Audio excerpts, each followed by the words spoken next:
স্বাগত।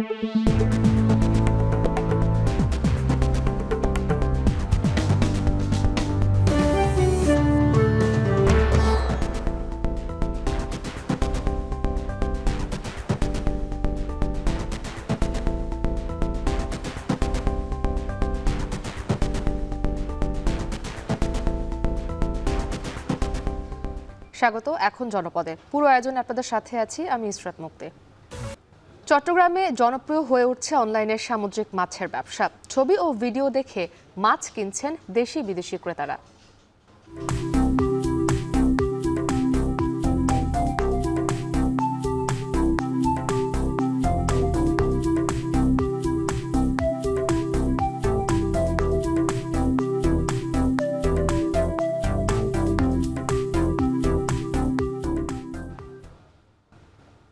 এখন জনপদে এ নিয়ে রয়েছে বিস্তারিত। আমদানি নির্ভরতা কমিয়ে উৎপাদনমুখী করতে বগুড়ায় প্রতিষ্ঠা করা হয় মশলা গবেষণা কেন্দ্র। 3 দশকে কোটি কোটি টাকা খরচ হলেও মাঠ পর্যায়ে মেলেনি কাঙ্ক্ষিত ফল।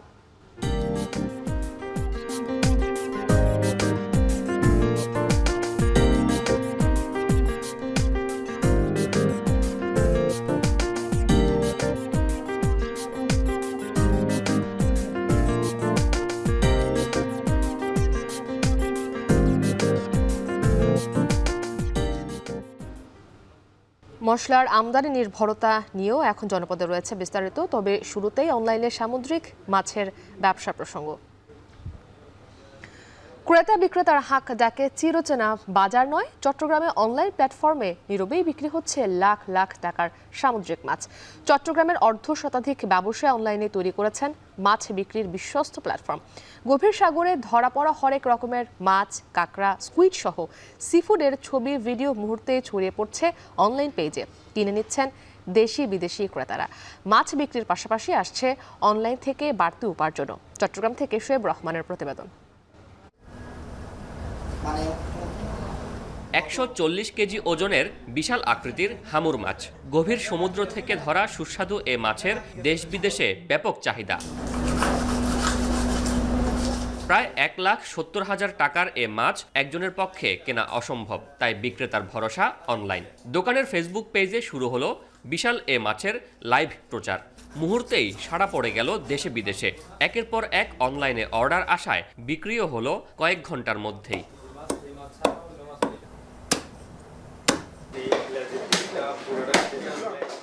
বাজারের চিরচেনা চিত্রের বিপরীতে এ যেন এক ভার্চুয়াল মাছের জগৎ। বিচিত্র সামুদ্রিক মাছ, কাঁকড়া, স্কুইড থেকে শুরু করে হরেক রকম মাছের সমাহার অনলাইন মাছ বাজারে। বন্দরনগরীর সদরঘাটে গড়ে উঠেছে অর্ধশতাধিক বিক্রয় কেন্দ্র, যাদের সবারই মূল বিক্রি অনলাইনে। দৈনন্দিন ব্যস্ততায় সময় মিলছে না বাজারে যাবার, কিংবা হঠাৎ বাসায় এসে হাজির মেহমান, কিন্তু ফ্রিজে নেই পর্যাপ্ত মাছ। এ অবস্থায় কি করবেন? এমন পরিস্থিতিতে আপনার ভরসা স্থল হয়ে উঠতে পারে অনলাইনে মাছ বিক্রির প্ল্যাটফর্মগুলো, যারা নিজেরাই নদী বা সাগরের এমন টাটকা সব মাছ পৌঁছে দিচ্ছে আপনার দোরগোড়ায়। গেল 4 থেকে 5 বছরে অনলাইন ভিত্তিক মাছের এমন বাজার গড়ে উঠেছে বেশ বড় আকারের। চট্টগ্রামেও দিনকে দিন জনপ্রিয় হয়ে উঠছে এমন অনলাইনে মাছের ব্যবসা। এইসব দোকানে প্রথমে মাছের ছবি বা ভিডিও ধারণ করা হয়, যেন ক্রেতা মাছ সম্পর্কে একটি পরিপূর্ণ ধারণা পান। পরে সামাজিক যোগাযোগ মাধ্যমে সেসব পোস্ট করা হয় যথাযথ বর্ণনা দিয়ে। বাস, এরপর ক্রেতার সাড়া মিললেই হোম ডেলিভারি দেয়া হয়। আমাদের গ্রাহক যারা, ওদের টার্গেট করে আমরা ওই কোয়ালিটি আইটেম বা যেটা আমার চোখে সুন্দর মনে হয় বা এটা সবচাইতে ফ্রেশ মনে হয়, আমরা ওই মাছটাই কালেকশন করি। এখান থেকে আবার এটাকে প্রসেস করে আমরা হোম ডেলিভারি সিস্টেম আছে আমাদের। তবে কেবল বাসাবাড়িতেই নয়, অনলাইন দোকানগুলো বিভিন্ন অনুষ্ঠান আয়োজনেরও অন্যতম সহায়ক। বিভিন্ন অনুষ্ঠান উপলক্ষেও পর্যাপ্ত ফরমায়েশ পান ব্যবসায়ীরা। তবে এই বিপুল ক্রয়াদেশের জন্য প্রয়োজন অনলাইন পেজের বিশ্বস্ততা, যা এখানকার ব্যবসায়ীরা দীর্ঘদিন ব্যবসা পরিচালনার মাধ্যমে অর্জন করেছেন। বিভিন্ন দেশে দেখা গেছে এই ব্যবসাগুলা প্রপারলি করছে কিনা বিভিন্ন তত্ত্বাবধায়ক টিম আছে, ওগুলো যাচাই করে, যেমন হালাল টিম আছে, এটা হালাল এনশিওর করছে কিনা। ঠিক একইভাবে এই ব্যবসাগুলা যারা রিয়েল অনলাইন ব্যবসায়ী, ওদেরকে ফাইন্ড আউট করে, ওদের সার্টিফিকেট করে। দেশে দিন দিন বাড়ছে সি ফুডের চাহিদা। বৈশ্বিক ওয়েবসাইট স্ট্যাটিস্টার তথ্য মতে 2024 সালে মাছ ও সি ফুড থেকে $19 বিলিয়ন রাজস্ব আহরণ করবে বাংলাদেশ। এছাড়াও 2029 সাল পর্যন্ত এই খাতটি 8% হারে বাড়বে বলেও জানাচ্ছে স্ট্যাটিস্টা। চট্টগ্রাম, কুয়াকাটা, কক্সবাজার, খুলনায় সি ফুড হাতের নাগালে পেলেও অন্যান্য স্থানে ততটা দেখা মেলে না। এমন অবস্থায় ক্রমবর্ধমান চাহিদার বিপরীতে অনলাইন বাজারের কোনো বিকল্প নেই। ঢাকা ছাড়া অন্যান্য সাইটে কোরাল আইটেমগুলো একটু বেশি চলে, তো আমাদের ফোন করে ওরা, ফোনের মাধ্যমে আমরা এগুলা এই প্যাকেজিং করে আমাদের অ্যাকাউন্টে টাকা দেই, প্যাকেজিং করে আমরা এগুলো ওদের পৌঁছাই দিই। মাছ বিক্রির লভ্যাংশের পাশাপাশি অনলাইন ভিডিও লাইভে মাছ প্রদর্শন করেও বাড়তি আয় করছেন এখানকার বিক্রেতারা। শোয়েব রহমান, এখন চট্টগ্রাম। নাটোরে ক্ষেত থেকে তোলা শুরু হয়েছে গ্রীষ্মকালীন পেঁয়াজ। ফলন ও দাম ভালো পাওয়ায় খুশি কৃষকেরা। এ নিয়ে আরও জানাতে নলডাঙ্গা উপজেলার সরকুতিয়া এলাকা থেকে যুক্ত হয়েছেন মাহবুব হোসেন। মাহবুব, বাজারে গ্রীষ্মকালীন পেঁয়াজের এখন দরদাম কেমন দেখছেন জানাবেন, এবং নতুন এই পেঁয়াজ আসলে বাজারে কি রকম প্রভাব ফেলতে পারে?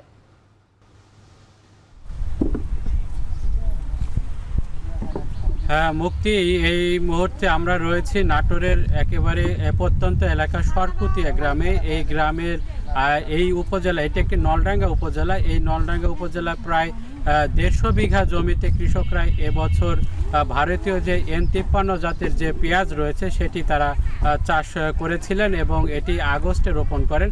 এখন কিন্তু এই নভেম্বরের শেষ সময় তারা এই পেঁয়াজ তুলতে শুরু করেছেন ক্ষেত থেকে। এবং আমার এই সাইডে দেখতে পাচ্ছেন যে কৃষকরা, যারা নারী কৃষকরা রয়েছেন, তারা কিন্তু ইতিমধ্যে পেঁয়াজ তুলতে শুরু করেছেন। আমরা এখানকার কৃষকদের সঙ্গে কথা বলেছি, তারা যেটি বলছেন যে এবছর ফলনটি ভালো হয়েছে, অর্থাৎ সর্বনিম্ন 90 থেকে 100 মণ বিঘা প্রতি এই বছর ফলন হয়েছে। এবং বাজারে যে দামটি তারা পাচ্ছে সেটি হচ্ছে যে 2800 থেকে 3000 টাকা মণ। এক্ষেত্রে যদি কেজিতে বলি 70 থেকে 75 টাকা কেজিতে কিন্তু এই পেঁয়াজ তারা বিক্রয় করতে পারছে। এবং এই কৃষকরা যেটি বলছে যে তারা এই দাম পাওয়ার কারণে এখন তারা খুশি এবং এটি একটি ভালো দাম তারা বলছে। তবে এই পেঁয়াজ উৎপাদন করতে গিয়ে কিন্তু কৃষি বিভাগ যে প্রণোদনা তারা সেটি দিয়েছে, যার কারণে কৃষকদের খরচ কম হয়েছে। এবং এই পেঁয়াজ উৎপাদন করতে কেজি প্রতি তাদের 16 থেকে 17 টাকা খরচ হয়েছে। সেখানে কিন্তু এই পেঁয়াজ কৃষকরা বিক্রি করতে পারছে 70 থেকে 75 টাকা কেজিতে। এবং ইতিমধ্যে এই পেঁয়াজ বাজারে উঠতে শুরু করেছে এবং বাজারে যে পুরাতন জাতের যে পেঁয়াজ রয়েছে সেই পেঁয়াজের কিন্তু দাম প্রভাব পড়ার কথা। এবং কৃষকরা যেটি বলছে আগামী 1 সপ্তাহের মধ্যে এই নতুন পেঁয়াজ যেহেতু উঠতে শুরু করেছে, যার কারণে পেঁয়াজের যে দাম রয়েছে, অর্থাৎ পুরাতন যে পেঁয়াজ রয়েছে 120 টাকা কেজি, সেটি কমে আসবে বলে আমাদেরকে কৃষি বিভাগ এবং কৃষকরা বলছে। সব মিলিয়ে যদি বলি যে কৃষকরা এবছর এই জাতের পেঁয়াজ উৎপাদন করে তারা এখন লাভবান এবং আগামী হয়তো 1 সপ্তাহের মধ্যে এই পেঁয়াজ তারা পুরোপুরিতে তারা বাজারে তুলতে শুরু করবেন এবং পেঁয়াজের যে ঊর্ধ্বগতি দাম সেটি হয়তো কমে আসবে বলে তারা আমাদেরকে এমনটি জানিয়েছেন। তো মুক্তি, এই ছিল নাটোর থেকে গ্রীষ্মকালীন পেঁয়াজ উত্তোলনের সবশেষ তথ্য। সহকর্মী মাহবুব হোসেন আমাদের সঙ্গে যুক্ত ছিলেন নাটোর থেকে।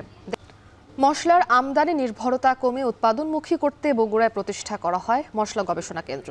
3 দশকে এই কেন্দ্রে গবেষণায় কোটি কোটি টাকা খরচ হলেও মাঠ পর্যায়ে কাঙ্ক্ষিত ফল মেলেনি। গবেষণায় নতুন জাত উদ্ভাবন হলেও নানান জটিলতায় তা ভোক্তা পর্যায়ে আসছে না। এতে প্রত্যাশা অনুযায়ী কমানো যাচ্ছে না আমদানি নির্ভরতা। সাইফুল সাগরের ছবিতে আরও জানাবেন রাজীব সেলিম। আদা, রসুন, পেঁয়াজ, ভ্যানিলা, আলু বোখারা সহ 46টি দেশি বিদেশি মশলা ফসলের উপর গবেষণা চলছে বগুড়ার মশলা গবেষণা কেন্দ্রে। এর মধ্যে 24টি মশলার 58টি উন্নত জাত উদ্ভাবনের দাবি গবেষণা কেন্দ্রের বৈজ্ঞানিক কর্মকর্তাদের। এর মধ্যে পেঁয়াজের 7টি জাত সহ আদা, রসুন, মরিচ কৃষক পর্যায়ে চাষাবাদ চলছে। সবচেয়ে বেশি সাড়া ফেলেছে বাড়ি 1 ও 2 জাতের বস্তায় আদা চাষ প্রক্রিয়া। যে অদূর ভবিষ্যতে আমাদের এই প্রযুক্তি আরও ছড়ায় যাবে এবং এই প্রযুক্তি আরও টিউনিং করে আমরা আরও ডেভেলপ করে আমরা কৃষকের কাছে নিয়ে যেতে পারবো এবং কৃষক পরিবারের কাছে নিয়ে যেতে পারবো, যেখান থেকে আমরা আমদানি নির্ভরতা কমায় আদার চাহিদা আমাদের পূরণ হবে বলে আশাবাদ। বস্তায় আদা চাষ বেশ সাড়া ফেললেও আমদানি নির্ভরতায় দৃশ্যমান কোনো পরিবর্তন আসেনি। মশলা গবেষণা কেন্দ্রে সব ধরনের সুযোগ সুবিধা থাকলেও ভোক্তা পর্যায়ে প্রভাব ফেলেনি তাদের উদ্ভাবন। কোনো কোনো মশলার জাত উদ্ভাবন সহ কৃষক পর্যায়ে পৌঁছতে 1 যুগেরও বেশি সময় লাগে বলছেন এই বৈজ্ঞানিক কর্মকর্তা। গবেষণা একটা লং টাইম প্রসেস, আমাদেরকে সার্চ করতে হয়, বিভিন্ন দিক গবেষণা করতে হয়, আলটিমেটলি কৃষকের উৎপাদনের উপযোগী করে গবেষণা করতে হয়।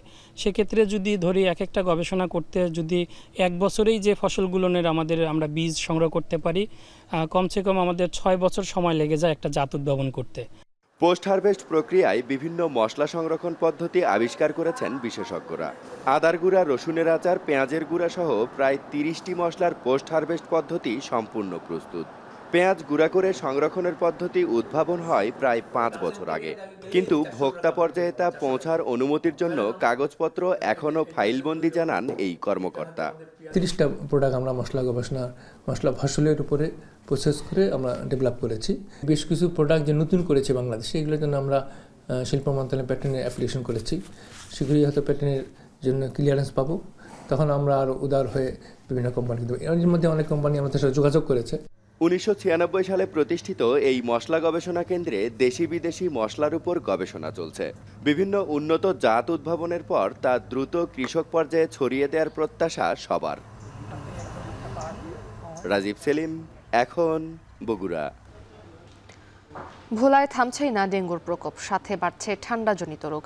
এ বিষয়ে আরও জানাতে ভোলা জেনারেল হাসপাতাল থেকে যুক্ত হয়েছেন ইমতিয়াজুর রহমান। ইমতিয়াজ, হাসপাতালে বাড়তি রোগীর চাপ সামলাতে কি রকম ব্যবস্থা নেওয়া হয়েছে?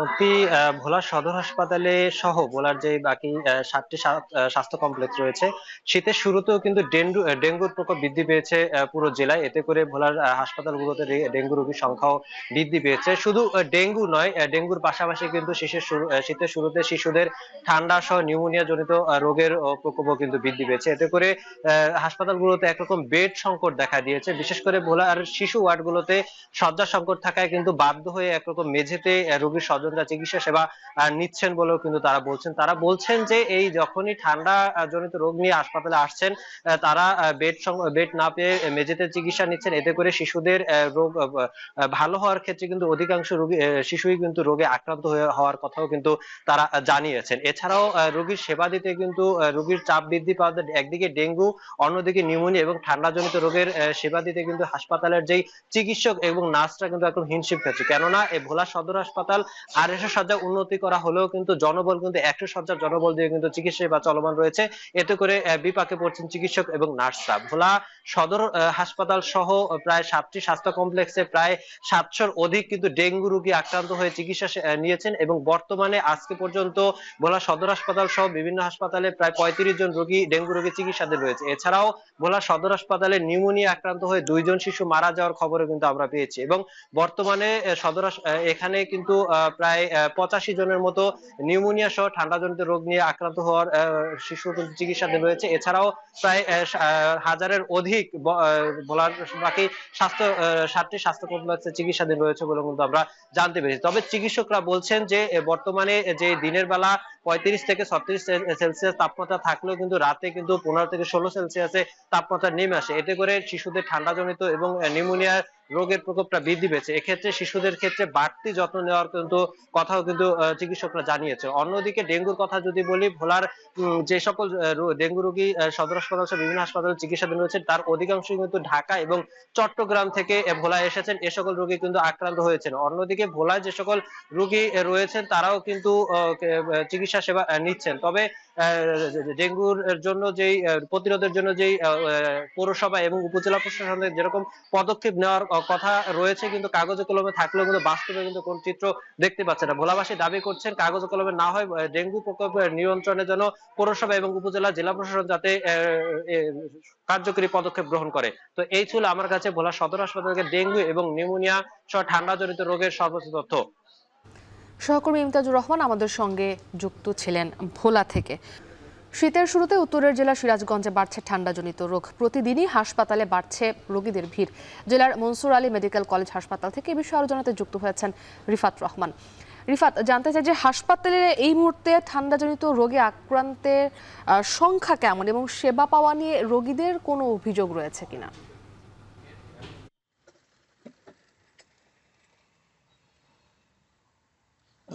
মুক্তি উত্তরের জেলা সিরাজগঞ্জে কিন্তু শীতের তীব্রতা বাড়ছে, সেই সাথে জেলায় কিন্তু শীতজনিত যে রোগ রয়েছে রোগের প্রাদুর্ভাবও কিন্তু বাড়ছে। আমি রয়েছি সিরাজগঞ্জের শহীদ মনসুর আলী মেডিকেল কলেজ হাসপাতালে। এখানে আসলে প্রতিদিনই কিন্তু ঠান্ডাজনিত বিভিন্ন রোগ নিয়ে কিন্তু এখানে রোগীরা আসছেন, বিশেষ করে শিশু এবং বৃদ্ধরা কিন্তু বেশি এই ঠান্ডাজনিত রোগে আক্রান্ত হয়েছেন। আজকে যদি আমি বলি যে প্রতিদিন কিন্তু সিরাজগঞ্জের যে জেনারেল হাসপাতাল রয়েছে, পাশাপাশি এই মনসুর আলী মেডিকেল কলেজ হাসপাতালে কিন্তু প্রতিদিন প্রায় শতাধিক রোগী কিন্তু এই ঠান্ডাজনিত রোগে আক্রান্ত হয়ে চিকিৎসার জন্য আসছেন এবং প্রতিদিনই কিন্তু এই সংখ্যা কিন্তু বাড়ছে। পাশাপাশি আপনাকে আরেকটি বিষয় জানিয়ে রাখি যে এই মনসুর আলী মেডিকেল কলেজে কিন্তু এখন পর্যন্ত প্রায় 50 জন কিন্তু ভর্তি রয়েছে এই হাসপাতালে, তার মধ্যে অধিকাংশই কিন্তু শিশু রয়েছে। তবে হাসপাতাল কর্তৃপক্ষ যেটি বলছে যে আসলে এই যে ঠান্ডাজনিত বিভিন্ন রোগে যে আক্রান্ত হয়ে শিশুরা আসছে তাদের কিন্তু আসলে সঠিকভাবে চিকিৎসা প্রদান করা হচ্ছে, কারণ এখানে কোনো ডাক্তারের স্বল্পতা নেই, পাশাপাশি পর্যাপ্ত বেড ব্যবস্থাও রয়েছে, যে কারণে আসলে বিভিন্ন প্রান্ত থেকে যেগুলো রোগীরা আসছে তারা কিন্তু এখানে চিকিৎসা নিয়ে কিন্তু তারা বাড়িতে যাচ্ছেন। আরেকটি বিষয় আপনাকে জানিয়ে রাখি, যেহেতু সিরাজগঞ্জ যমুনা নদীর তীরবর্তী একটি জেলা, এখানকার প্রায় 4টি উপজেলা যমুনা নদীর তীরবর্তী, যে কারণে শীতের প্রকোপ, শীতের তীব্রতা যতই আসলে এই অঞ্চলে বাড়ে ততই কিন্তু মানুষ এই ঠান্ডা সহ বিভিন্ন রোগে আক্রান্ত হয়ে হাসপাতালে ভিড় করে। এবং এখানকার যারা চিকিৎসক রয়েছেন তারা যেটি বলছেন যে এই মাসের শুরুতে আসলে যে রোগীর চাপ ছিল সেটা কিন্তু অনেকটাই কমে এসেছে। শুরুর দিকে প্রায় শতাধিক রোগী ভর্তি ছিল এবং আজ মাসের শেষের দিকে কিন্তু এসে সেই সংখ্যাটা অনেকটাই কমে এসেছে এবং ডাক্তাররা যেটি পরামর্শ দিচ্ছেন যে শিশুদের বাড়তি যত্ন নেওয়ারও কিন্তু পরামর্শ নিচ্ছেন। তো মুক্তি সিরাজগঞ্জের মনসুর আলী মেডিকেল কলেজ হাসপাতাল থেকে এই ছিল আমার কাছে সবশেষ। রিফাত রহমান যুক্ত ছিলেন সিরাজগঞ্জ থেকে। নেত্রকোনার পূর্বধলায় বন্যায় ক্ষতিগ্রস্ত কাঠের ব্রিজের সংস্কার না হওয়ায় দুর্ভোগে কয়েক গ্রামের অন্তত 10,000 বাসিন্দা। স্থানীয়দের স্বেচ্ছাশ্রমে নির্মিত কাঠের ব্রিজটি ভাঙার প্রায় 2 মাস পার হতে চললেও সংস্কারের অভাবে ভোগান্তিতে শিক্ষার্থী, রোগী সহ সবাই। ঝুঁকি নিয়ে ক্ষতিগ্রস্ত ব্রিজটি পার হচ্ছেন স্থানীয়রা। যাতায়াতের কষ্ট লাঘবে মগরা নদীর ওপর একটি স্থায়ী ব্রিজ নির্মাণের দাবি তাদের। রিফাত আহমেদ রাসেলের প্রতিবেদনে বিস্তারিত। পূর্বধলা উপজেলার খলিশাউড়া, নারান্দিয়া ও সদর ইউনিয়নের মধ্যবর্তী স্থান দিয়ে বয়ে চলা মগরা নদী। শুকনার সময়ে পানি না থাকলেও বর্ষায় বৃষ্টি ও বন্যার পানিতে ভরে ওঠে নদীটি। পার হওয়ার কোনো মাধ্যম না থাকায় কলাগাছের ভেলা কিংবা ছোট নৌকা দিয়ে পার হতে হয়। প্রায়ই ঘটে দুর্ঘটনায় প্রাণহানির মতো ঘটনা। স্থানীয়রা একটি স্থায়ী ব্রিজের দাবি জানিয়ে আসলেও তা পূরণ না হওয়ায় গত বছর খলিশাউড়া ইউনিয়নের কয়েকটি গ্রামের বাসিন্দারা স্বেচ্ছাশ্রমের মাধ্যমে নির্মাণ করেন একটি কাঠের ব্রিজ। তবে অক্টোবরের আকস্মিক বন্যায় তাও ক্ষতিগ্রস্ত হয়। ফলে বর্তমানে নড়বড়ে অবস্থা পুরো ব্রিজটির। বিকল্পের অভাবে এর উপর দিয়েই চলাচল করছেন স্থানীয়রা, যাতে বেড়েছে দুর্ঘটনার সংখ্যা। আমরা মাঝরাতে যাই যে বিজে যাওয়ার লাগে, পাঞ্জাবি বিজে যা ধান আমরা নিয়ে যাই ট্রেনের দিক দিয়া, আপনার সাকুরা বাঙ্গা আর বীজের খুব প্রয়োজন। কিছুদিন আগে একটা মানুষ অ্যাক্সিডেন্ট হয়েছে এখানে, এই ব্রিজটা ভাঙার পরে। বৃষ্টি ভাঙার প্রায় 2 মাস পার হতে চললেও এখনও সরকারিভাবে সংস্কারে কোনো উদ্যোগ নেওয়া হয়নি। ফলে শিমুলকান্দি, সাতকুন, শালদিঘা, বাহেরকান্দা সহ আশপাশের কয়েক এলাকার মানুষ সীমাহীন দুর্ভোগে। বাচ্চা কাচ্চা সবসময় যাতায়াত করে, আমরা যাতায়াত করি, এরপরে আমাদের এই 2-1 এলাকার মানুষ অনেক কষ্ট করে। আমি অন্তত চাই যে এই বাঁশের সাঁকো উঠাইয়া আমরা যাতে স্থায়ী একটা ব্রিজ হয়। এই জায়গায় উন্নয়নমূলক এই কাজটা হইলে এনের মানুষগুলা আর্থসামাজিক দিক দিয়ে অনেক দূর আগায় যাইতো। স্থানীয় জনপ্রতিনিধিরা বলছেন, মগরা নদীর সিন্দুরাটিয়া অংশে একটি স্থায়ী ব্রিজ নির্মাণের জন্য বারবার আবেদন করেও সুফল মেলেনি। আর দ্রুতই ব্রিজটি নির্মাণের আশ্বাস জেলা প্রশাসকের। এই জায়গা দিয়ে একটা ব্রিজের আবেদন করেছি এবং বিভিন্ন এমপি মন্ত্রীদের কাছেও আমি এটার দরখাস্ত দিয়েছি, কিন্তু কোনো সফলতা আমি এই পর্যন্ত পাই নাই। লোকাল যে আর্থিক ক্ষমতা আছে সেইভাবে আমরা আসলে এটি সম্পন্ন করতে পারবো না, কারণ এটার অ্যামাউন্ট অনেক বড় হয়। তো আমরা পানি উন্নয়ন বোর্ডের মাধ্যমে আমরা কিন্তু এই এলাকার জনগণের চাহিদার ভিত্তিতে একটি ব্রিজ যাতে নির্মিত হয় সেজন্য কিন্তু আমরা তালিকা করে অলরেডি আমরা পাঠিয়ে দিয়েছি। স্থায়ী ব্রিজটি নির্মাণ হলে দুর্ভোগ কমার পাশাপাশি এ অঞ্চলের অর্থনৈতিক ভিত হবে শক্ত। রিফাত আহমেদ রাসেল, এখন নেত্রকোনা। আইনজীবী সাইফুল ইসলাম আলিফ হত্যার প্রতিবাদে দ্বিতীয় দিনের মতো চট্টগ্রাম আদালতে কর্মবিরতি পালন করছে জেলা আইনজীবী সমিতি। এদিকে সেদিনের ভয়াবহতায় এখনও থমথমে আদালত পাড়া। এ নিয়ে আরও জানাতে সেখান থেকে যুক্ত হয়েছেন ফয়সাল করিম। ফয়সাল, কর্মবিরতির পাশাপাশি আইনজীবীদের আর কোনো কর্মসূচি আছে কিনা জানাবেন। একই সঙ্গে যেহেতু একটি ভয়াবহ এবং নৃশংস হত্যাকাণ্ড দেখেছে চট্টগ্রাম আদালতে পাড়া, তো সেখানকার সার্বিক পরিস্থিতি এখন কেমন? নিরাপত্তা ব্যবস্থা জোরদার করা হয়েছে কিনা?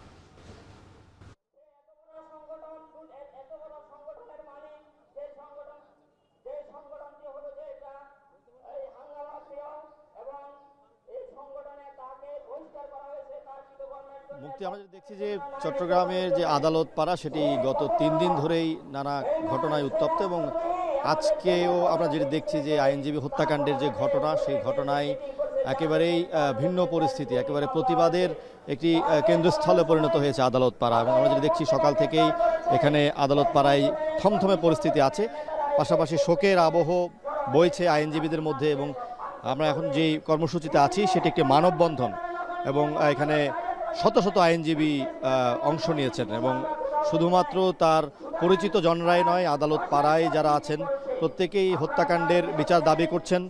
তাদের একটাই দাবি যে এই ন্যাক্কারজনক যে হত্যাকাণ্ড, অর্থাৎ আদালতের ইতিহাসে এমন ঘটনা বিরল দাবি করে তারা বলছেন যে আসলে এই আদালত যেখানে আইন শৃঙ্খলা, আইন এবং বিচারের যে স্থান, সেই বিচারের স্থানে এমন ঘটনা আসলে কোনোভাবেই তারা মানতে পারছেন না। তারা দাবি করছেন যে এই ঘটনাটি ঘটেছে সেটি ইসকনের সদস্যরা ঘটিয়েছে, এবং প্রিজন ভ্যান আটকে যেই সদস্যরা মূলত ইসকনের নেতার যে প্রিজন ভ্যান আটকে রেখেছিল, তারা যখন ছত্রভঙ্গ হয়ে নিচে নামছিল তখনই তারা হত্যাকাণ্ডটি ঘটিয়েছে বলে দাবি করছেন। এবং এই ঘটনার সাথে যারা জড়িত, যে হত্যাকারী আছেন, তাদেরকে শিগগিরই আইনের আওতায় এনে ইসকনকে নিষিদ্ধের দাবি তারা জানাচ্ছেন। এবং এখানে যারা বক্তব্য রাখছেন আমরা প্রত্যেককেই দেখছি তারা ক্ষোভে ফেটে পড়ছেন, তাদের মধ্যে প্রতিবাদের ভাষা একেবারেই শোক হয়ে ফেটে পড়ছে। এবং আমরা যেটা দেখছি যে আসলে শত শত আইনজীবী প্রত্যেকের মুখেই আসলে শোকের ছাপ, এবং পুরো আদালত পাড়ায় আমরা যেটা দেখছি যে এজলাসগুলো ফাঁকা পড়ে আছে, আইনজীবীদের যে চেম্বার সেগুলো ফাঁকা পড়ে আছে, এবং নিয়মিত যে কার্যক্রম সেটি ব্যাহত, এবং অনেক বিচার প্রার্থী আসছেন। তারা যারা অনেকেই জানেন না, দূর দূরান্ত থেকে এসে কিন্তু ফেরত যাচ্ছেন, সেক্ষেত্রে সাময়িকভাবে বিচার কার্যক্রম ব্যাহত হচ্ছে। তবে সব কিছুকে ছাপিয়ে মূলত যে বিষয়টি প্রাধান্য পাচ্ছে সেটি হচ্ছে সাইফুল ইসলামের যে হত্যাকাণ্ড, সে হত্যাকাণ্ডের বিচার। এবং প্রত্যেকে আসলে সোচ্চার, আইনজীবীরা যেমন সোচ্চার, তেমনি আদালত পাড়ায় অনেকের সাথে কথা বলেছি, তারা আসলে মানতে পারছেন না যে এই ধরনের একটি ঘটনা ঘটেছে, যে আদালত পাড়া থেকে তুলে নিয়ে আইনজীবীকে যে হত্যার ঘটনা, সেটি আসলেই আদালতের এক ধরনের বিরল হিসেবে তারা দাবি করছেন। এবং আমরা যেটি দেখেছি যে আজকে দিনব্যাপী নানা কর্মসূচি তারা রেখেছেন। সকালে বিভিন্ন চেম্বার এবং আদালতের বিভিন্ন ভবনে কালো পতাকা উত্তোলনের পাশাপাশি আমরা যেটি দেখছি যে বিভিন্ন ধরনের কর্মসূচি তারা কিন্তু রেখেছেন, মানববন্ধন এবং নানা ধরনের শোক র্যালি কিন্তু তারা আজকে সারাদিনব্যাপী করবেন। এবং শুধুমাত্র আদালত নয়, আদালতের আশপাশের এলাকায় আমরা দেখছি বিভিন্ন ধরনের কর্মসূচি তারা রেখেছেন। এবং এই কর্মসূচিকে ঘিরে তাদের যেই অবকাশকালীন যে প্রীতি সমাবেশ হয়, সেই প্রীতি সমাবেশটিও তারা আপাতত বর্জন করেছেন, এবং মূলত তারা প্রতিবাদ করার জন্য বা এই ঘটনার যে বিচার, সে বিচার নিশ্চিত করার জন্যই তারা আসলে মূলত তাদের যে কর্মসূচি সেটি পালন করছেন। এবং এই ঘটনায় আমরা যেটি দেখেছি যে মূলত ভাঙচুর এবং নাশকতার কারণে 3টি মামলা করা হয়েছে কোতোয়ালি থানায়, যে মামলায় আসামি রাখা হয়েছে 1479 জনকে, যেখানের মধ্যে 79 জনের নাম উল্লেখ করা হয়েছে। তো এই ছিল মুক্তি আমার কাছে এখানকার সবশেষ। চট্টগ্রাম আদালত বান্দরবানে মোটরসাইকেল চুরি করে বিকাশের মাধ্যমে মুক্তিপণ আদায় করছে নতুন একটি চক্র। চুরি যাওয়া মোটরসাইকেল উদ্ধার হলেও এখনও চোরদের শনাক্ত করতে পারেনি আইন শৃঙ্খলা বাহিনী। স্থানীয়দের অভিযোগ, প্রশাসন চুরির ঘটনার তদন্তে অবহেলা করছে। তবে দ্রুত চোর সিন্ডিকেটদের শনাক্ত করে আইনের আওতায় নিয়ে আসার কথা জানায় পুলিশ সুপার। রিজভি রাহাতের প্রতিবেদন। গভীর রাতে বাড়ির গ্যারেজ থেকে মোটরসাইকেল চুরি করে পুকুরে ফেলে দিচ্ছে একটি চক্রের সদস্যরা। এমনটাই দেখা যায় সিসিটিভির ফুটেজে। সকালে গ্যারেজে গিয়ে দেখা যায় মোটরসাইকেল নেই, তবে দেয়ালে লেখা আছে যোগাযোগের একটি নম্বর, সাথে আরও লেখা গাড়ি পেতে কল করুন। নির্দিষ্ট নাম্বারে কল করা হলে চক্রের সদস্যরা জানায় গাড়ি পেতে দিতে হবে নির্দিষ্ট অঙ্কের চাঁদা। বান্দরবানের মধ্যম পাড়া, মেম্বার পাড়া ও চেয়ারম্যান পাড়া সহ বেশ কয়েকটি এলাকায় এ ধরনের চুরির ঘটনা ঘটেছে। বিকাশের মাধ্যমে 10 থেকে 20,000 টাকা চাঁদা দিয়ে মোটরসাইকেল উদ্ধার করতে হচ্ছে ভুক্তভোগীদের। চাঁদা দিলে ঝোপঝাড় কিংবা পুকুর থেকে উদ্ধার হয় চুরি যাওয়া মোটরসাইকেল। সাম্প্রতিক মাসগুলোতে শহরের বিভিন্ন এলাকায় এমন বেশ কয়েকটি ঘটনা ঘটেছে। এতে স্থানীয়দের মাঝে দেখা দিয়েছে আতঙ্ক। মোটরসাইকেল চুরির পর যোগাযোগ ও চাঁদা আদায়ের নম্বর চালু থাকার পরও কেন অপরাধীদের শনাক্ত করা যাচ্ছে না, সেই প্রশ্নের সদুত্তর পাওয়া যায়নি পুলিশের কাছ থেকে। তাই আইন শৃঙ্খলা বাহিনীর কার্যকারিতা নিয়ে প্রশ্ন তুলেছেন এলাকাবাসী। আমাদের এই পুকুরে ওই পাশে একটা আর ওই পাশে একটা গাড়ি ফেলে দিয়ে চলে গেছে, এরা টাকা দাবি করতেছে।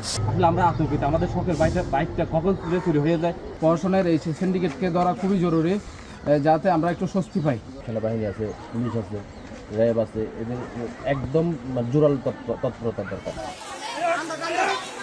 এদিকে মোটরসাইকেল চুরির ঘটনায় অপরাধী শনাক্ত করতে ট্র্যাকিং কার্যক্রম ও তদন্ত জোরদার হয়েছে বলে জানিয়েছেন জেলা পুলিশ সুপার। বিষয়ে পুলিশের নজরদারি আমরা বৃদ্ধি করেছি।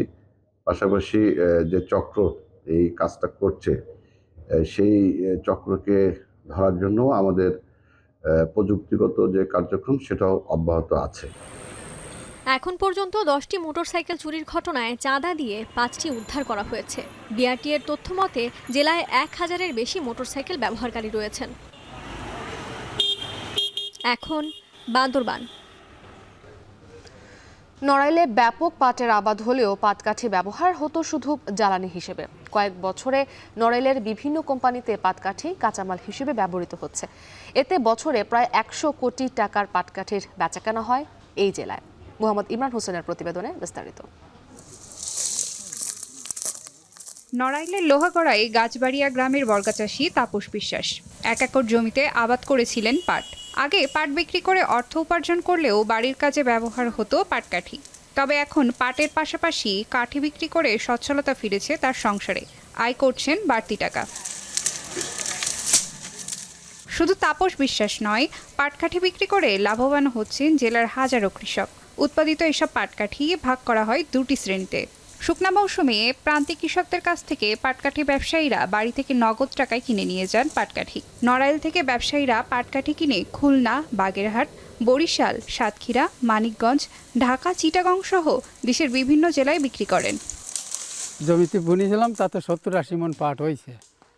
আর কিছু পাট খড়ি তাই নিজের জন্যই রাখিছি, আর কিছু বিক্রি করে ফেলাইছি। পাটকাঠির অনেক চাহিদা বলে এখন আমরা পাটকাঠি সংগ্রহ করে ভালো করে গুছায় রেখে বাইসে বিক্রি করে দিই। এই বছরে পাটকাঠির অপরিমাণ দাম, কিন্তু পাটকাঠি বেশি এলাকায় পাওয়া যাচ্ছে না। কুষ্টিয়া যায়, তারপরে চুয়াডাঙ্গা, ঝিনাইদহ, বারোবাজার, কালীগঞ্জ, এদিক খুলনায়। গত কয়েক বছর ধরে পাটকাঠি বিভিন্ন শিল্পের কাঁচামাল হিসেবে ব্যবহার করা হচ্ছে। এতে পাটকাঠির চাহিদা বেড়েছে। বর্তমানে কৃষকেরা তাদের উৎপাদিত পাটকাঠি জ্বালানি হিসেবে ব্যবহার না করে ভালো দামে বিক্রি করছেন। এতে জেলার কৃষকেরা বেশ লাভবান হচ্ছেন। বর্তমানে পাটের যে কাঠিটা এটা খুব ভ্যালুয়েবল হয়েছে, যেহেতু এটা পরিবেশ বান্ধব এবং শিল্পের কাঁচামাল হিসেবে এখন বহুবিধ ব্যবহার হচ্ছে। পাটকাঠির যে চাহিদা আছে এবং তারা অতিরিক্ত আয় করতে পারে, সেটার জন্যই কিন্তু আসলে কৃষকরা স্বাবলম্বী হচ্ছে এবং আশা করি যে দিনে দিনে পাটকাঠির আরও বহুবিধ ব্যবহার কারণে কৃষকরা তাদের মার্কেট আরও বৃদ্ধি পাবে, এটা ভালো দাম পাবে। চলতি বছর জেলায় পাটের আবাদ করা হয়েছিল 23,430 হেক্টর জমিতে। আর উৎপাদিত পাট থেকে পাটকাঠির পরিমাণ 1,40,985 মেট্রিক টন, যার বর্তমান বাজার মূল্য 135 কোটি টাকা। চলতি বছরে নড়াইল থেকে 100 কোটি টাকার পাটকাঠি কেনাবেচার আশা রয়েছে। এখন নড়াইল। আমন ধান ঘরে তোলার পর বোরো আবাদের প্রস্তুতি নিচ্ছেন নেত্রকোনার কৃষকেরা। এতে বেড়েছে ধানের বীজ বিক্রি। এ বিষয়ে আরও জানাতে শহরের কৃষি পণ্যের বাজার থেকে যুক্ত হয়েছেন রিফাত আহমেদ রাসেল। রিফাত, বোরো আবাদে কোন ধরনের বীজের চাহিদা বেশি জানাবেন এবং জেলায় এই মৌসুমে এবার বীজ বিক্রি কেমন চলছে?